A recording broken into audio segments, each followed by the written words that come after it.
दरम्यान ठाकरे गटाचे आमदार अंबादास दानवे यांनी कोकाटेंच्या खाते बदलावरून कवितेमधून टोला लगावलाय. पाहूयात.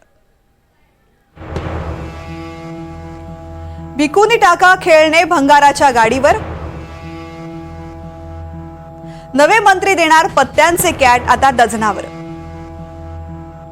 शेतकऱ्यांची झाली आता खेळाडूंची उपेक्षा, पदके नाहीत रम्मीकडूनच बक्षिसांची अपेक्षा. माफी मागा पुन्हा बरळा हा फंडा चांगलाय.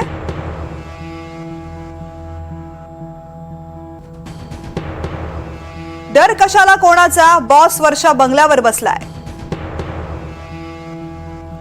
वेडे वाकडे बोलणे वागणे टिकावी मंत्र्यांचा ताज.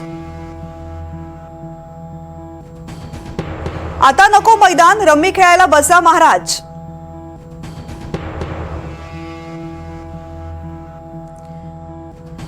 तर कोकाटेंच्या मंत्रिपदावरती पुन्हा एकदा सचिन सावंत यांनी सुद्धा टीका केलेली आहे. महाराष्ट्राचा राज्य खेळ म्हणून जंगली रमीला मान्यता मिळाली तर हरकत नको, नाहीतर नवीन क्रीडा मंत्र्यांच्या तो आवडीचा खेळ आहे. दिवसातील बराच काळ ते याचा सराव करतात. तसेही सरकारकडे रोजगार निर्मिती करता काही अजेंडा नाहीये. यातून कमाईसाठी मंत्री स्वतः जनतेचे प्रशिक्षण वर्ग घेऊ शकतात.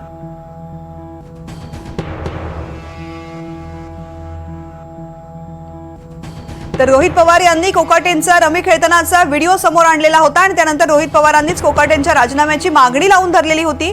त्यांनी सुद्धा ट्विटवरून टीका केलेली आहे. क्रीडा खातं तरुणांच्या दृष्टीने महत्त्वाचं आहे. कोकाटे साहेब मागील चुका टाळून क्रीडा खात्याला न्याय देतील ही अपेक्षा आहे. दत्ता भरणे कृषी खात्याला लागलेलं ग्रहण दूर करतील ही अपेक्षा आहे.